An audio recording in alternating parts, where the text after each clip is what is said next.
Hello friends, एक बार मैं फिर हाजिर हूं एक नए वीडियो के साथ में। और आज का हमारा वीडियो है एंकर फास्टनर पर।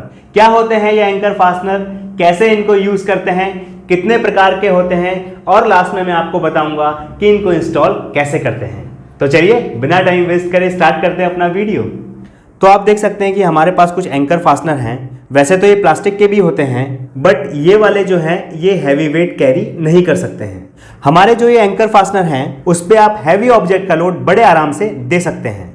तो चलिए अब हम एक एक करके अपने फास्टनर के बारे में जान लेते हैं। सबसे पहले जो हमारा फास्टनर है वो है एंकर बोल्ट फास्टनर। इसको हम लोग रावल बोल्ट भी बोलते हैं। ये लगता है कंक्रीट की वॉल्स में, मार्बल में और नेचुरल स्टोन में। जब भी आप इनको इंस्टॉल करें तो एक खास बात याद रखिए कि ये सॉलिड सरफेस में बहुत अच्छे से लगते हैं। इसके बाद जो फास्टनर आता है इसको हम लोग वेज एंकर बोलते हैं। ये सिल्वर कलर में ही आता है।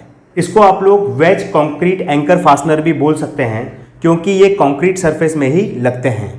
बेसिकली तब यूज़ होते हैं जब आपको किसी कंक्रीट सरफेस में कोई पोल लगाना हो या फिर आपको कंक्रीट सरफेस में कोई हैवी ऑब्जेक्ट इंस्टॉल करना हो।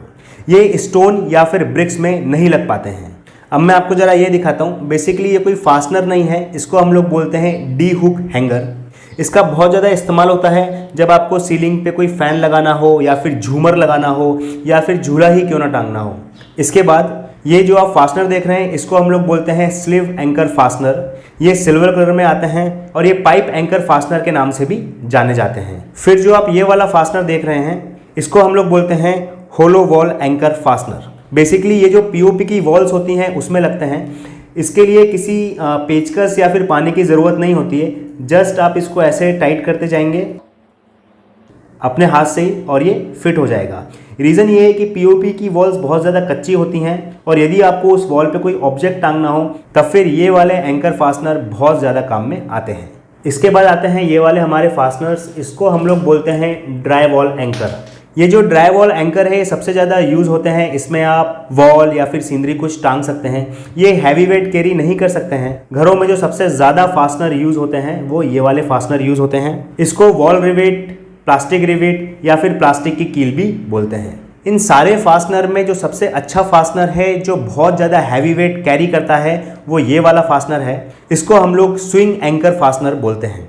ये हुक बोल्ट फास्टनर के नाम से भी आता है या फिर आप इसको रावल बोल्ट हुक भी बोल सकते हैं। इसका मैं ज़रा आपको वेट करके दिखाता हूँ कि इसका वेट कितना है।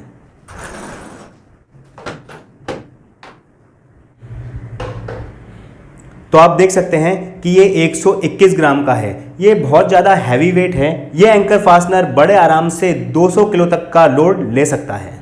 इसका सबसे ज़्यादा यूज़ होता है झूला लगाने में या फिर हमारे जो जिम के कंपोनेंट्स होते हैं जो सीलिंग के थ्रू आते हैं उसमें ये एंकर फास्टनर लगते हैं। इसके बाद जो हमारा फास्टनर है वो है pin anchor fastener. Pin anchor fastener इसलिए बोलते हैं क्योंकि इसके अंदर पिन लगी रहती है। तो आज हम लोग इस फास्टनर के ऊपर डिटेल में बात करेंगे। आज मैं आपको बताऊंगा कि पिन एंकर फास्टनर कैसे इंस्टॉल किए जाते हैं और आजकल ये बहुत ज़्यादा यूज़ में भी हैं। उसके पीछे कुछ रीज़न है। सबसे पहली बात, ये जो हमारे पिन एंकर फास्टनर हैं ये रावल बोल्ट फास्टनर से सस्ते आते हैं। इनका जो इंस्टॉलेशन है वो बहुत ज़्यादा इजी होता है। अगर आप रावल बोल्ट फास्टनर इंस्टॉल करते हैं तो आपको 6 mm के रावल बोल्ट में 12 mm का ड्रिल करना पड़ता है। और यदि आप 8 mm का रावल बोल्ट इंस्टॉल करते हैं तो उसमें आपको 14 mm का ड्रिल करना पड़ता है। बट ये जो हमारे पिन एंकर फास्टनर है इसमें ऐसा कुछ भी नहीं है। जितने mm का हमारा पिन एंकर फास्टनर होता है उतने mm का ही हमको ड्रिल करना होता है और बिगनर्स इसे बहुत इजीली इंस्टॉल कर सकते हैं। पिन एंकर फास्टनर हमारे दो टाइप्स के आते हैं।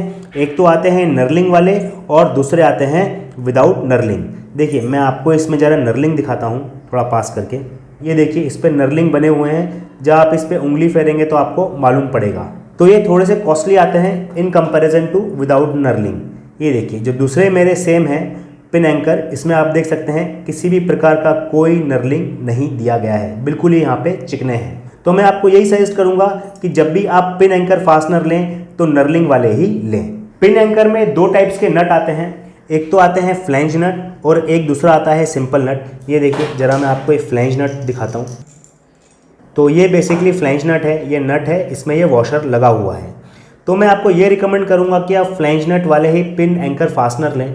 दूसरे भी आते हैं जिसमें फ्लैंज नट नहीं होता है, ये हमारा नॉर्मल सा नट होता है, इसमें फिर आपको वॉशर लगाने की ज़रूरत पड़ती है। वैसे यदि आप इसको भी यूज़ करेंगे तो ज़्यादा कुछ फ़र्क नहीं आएगा, बट हाँ मजबूती के हिसाब से ये वाले नट थोड़े ज़्यादा अच्छे होते हैं।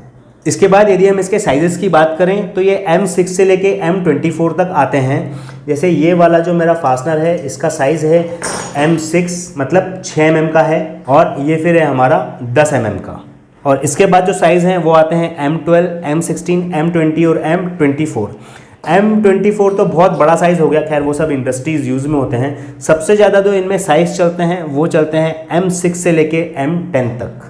पिन एंकर का जो आप कलर और ये मटेरियल देख रहे हैं इसको हम लोग बोलते हैं येलो डाइक्रोमेट प्लेटेड, जो कि जिंक के ऊपर होता है और ये एक अच्छा मटेरियल माना जाता है। एंकर फास्टनर लगाने के लिए मैं आपको यहाँ पर बोलूँगा कि आप हमेशा रोटरी हैमर ड्रिल मशीन का ही यूज़ करें। रीज़न ये है कि यदि आपको 20 mm का फास्टनर लगाना है तो आप नॉर्मल ड्रिल मशीन से वो फास्टनर नहीं लगा सकते हैं, क्योंकि जो हमारी नॉर्मल ड्रिल मशीन होती हैं वो 13 mm तक ही होती हैं। दूसरी बात, ये जो ड्रिल मशीन है ये कंक्रीट और स्टोन में इतने आराम से नहीं ड्रिल कर पाती हैं जितने आराम से हमारी रोटरी हैमर ड्रिल कर लेती है। सपोज आपको हुक रावर बोल्ट सीलिंग पे लगाना है तो इसके लिए तो आपको रोटरी हैमर ही लगेगी। चलिए तो अब हम स्टार्ट करते हैं हमारा डेमोस्ट्रेशन। एंकर फास्टनर का वॉल पे डेमोस्ट्रेशन देने से पहले जरा मैं इसको आपको बेंच वाइज पे लगा के बताता हूँ कि ये काम कैसे करता है। यहाँ पर मैंने अपने फास्टनर को लगा दिया है, यह है इसकी पिन, यहाँ पे मैं इंसर्ट कर दूंगा। अब जब मैं इसकी पिन पर यहाँ पे टैप करूँगा हैमर से तो जो नीचे वाला आपको पोर्शन दिख रहा है ये एक्सपेंड हो जाएगा और ये फिर वॉल में लॉक हो जाएगा। यहाँ पर आपको एक बात ध्यान देने वाली ये है कि जब भी आप टैप करेंगे ऊपर से तो ये जो इसका फ्लैंज नट है मेक श्योर कि ये बोल्ट के ऊपर आए। ये देखिए कम से कम ये इतना ऊपर आना चाहिए। जैसा मैंने आपको बताया कि ये जो नट है ये बोल्ट के इतना ऊपर कम से कम आना चाहिए, ताकि जब आप हैमर से टैप करेंगे ऊपर तो आपका ये जो बोल्ट है ये डैमेज नहीं होगा, ये डैमेज होने से बच जाएगा और जो इसका टैपिंग है ये इसके बोल्ट पर आएगा। तो आप ये देख सकते हैं कि एक्सपैंड हो चुका है। ये जरा मैं आपको बाहर निकाल के दिखाता हूँ। तो आप यहाँ पर देख सकते हैं कि इस पिन के ऊपर जब हमने हैमर टैप किया था तो ये एक्सपेंड हो चुका है। बेसिकली ये एक जगह से एक्सपेंड इसलिए हुआ है क्योंकि ये मैंने बेंच वाइज पे लगाया था। जब आप इसको प्रॉपर वॉल में लगाएंगे तब ये चारों तरफ से एक्सपेंड होगा। तो चलिए अब हम इसका इंस्टॉलेशन करते हैं वॉल पर। जैसा कि मैं आपको पहले बता चुका हूँ कि पिन एंकर फास्टनर में जितने mm का हमारा फास्टनर होता है उतने mm की हमें ड्रिल बिट यूज़ करना पड़ती है। तो यहाँ पर मैं ले रहा हूँ 10 mm का फास्टनर और ये जो मेरी ड्रिल बिट है ये भी है 10 mm की। तो जब भी आप ड्रिल करें मेक श्योर कि इतना तो ड्रिल होना ही चाहिए। ये देखिए, बट मैं आपको कहूँगा कि 1 से लेके 1.5 सेंटीमीटर तक और ड्रिल कर लीजिए ताकि बिल्कुल ये अच्छे से अंदर चले जाए। देखिए मैं ज़रा इसको आपको नाप के दिखाता हूँ। तो यहाँ तक का जो पोर्शन है वो आ रहा है कुछ 3.25 इंच तक, मगर हम लोग इसको पूरा 3 इंच तक का ड्रिल करेंगे। तो जैसा कि मैंने आपको बताया था कि हमें 3 इंच तक ड्रिल करना है, तो ये जो डेप्थ रॉड है इसको मैंने 3 इंच पर सेट कर दिया है। चलिए अब हम करते हैं अपना ड्रिल।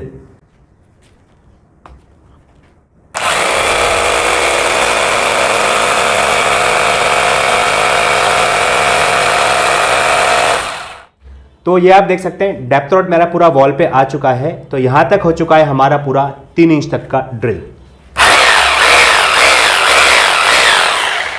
तो यहाँ पे थोड़ा ज़रा मैं आपको पास से बताता हूँ। सबसे पहले यहाँ पर हम इंसर्ट करेंगे अपना फास्टनर, उसके बाद हम यहाँ पे इंसर्ट करेंगे अपनी पिन और इसके ऊपर मैं लगा दूंगा एक और नट, ताकि जब हम लोग टैप करें तो इसका ये वाला पोर्शन ख़राब ना हो और नट पे ही लगे।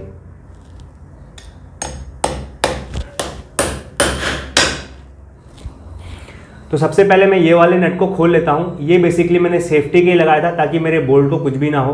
तो ये देखिए ये आ चुका है। इसके बाद इसको भी हम बाहर निकाल लेते हैं। ये देखिए अब ये जो मेरा फास्टनर है बहुत अच्छे से लग चुका है, अब ये कभी नहीं निकलेगा। ये देखिए अगर मैं आपको थोड़ा घुमा के दिखाऊँ, देखिए कितना अच्छे से कितना प्रॉपरली ये लगा है। देख रहे हैं आप, बिल्कुल फिनिशिंग के साथ। मैं आपको यहाँ से भी ज़रा दिखाता हूँ। ये देखिए पूरा फिनिशिंग के साथ लगा है। और अगर अब आपको इन फ्यूचर इसको निकालना है तो आप दो कंडीशन में ही निकाल सकते हैं। पहला तो आपको ग्राइंडिंग से इसको कट करना पड़ेगा, और दूसरा आपको बहुत ज़्यादा इसको ठोक के अंदर करना पड़ेगा। तो ठोक के अंदर करना तो बहुत ज़्यादा मुश्किल है, तो आपको ग्राइंडर से इसको काटना पड़ेगा। तो जैसा मैं आपको बता चुका हूँ पहले कि ये डी हुक हैंगर होते हैं, इनकी मदद से आप बहुत कुछ चीज़ टांग सकते हैं या लटका सकते हैं। तो अब यहाँ पर मेरा फास्टनर लग गया है। अब जस्ट मैं इसको यहाँ पर लगाऊंगा ऐसे, और यहाँ पर जो मेरा नट था उससे मैं टाइट कर दूंगा, और यहाँ पर भी मैं एक ड्रिल करके इसको यहाँ पे ऐसे लगा दूंगा। तो ये अब बहुत मजबूत हो जाएगा। फिर कुछ इस प्रकार से सीलिंग पे लग जाएगा। यहाँ पर आपके दोनों बोल्ट आ जाएंगे। फिर आप इस पर कुछ भी टांग लीजिए, आप पंखा टांग लीजिए, आप इस पर झूला टांग सकते हैं, झूमर टांग सकते हैं।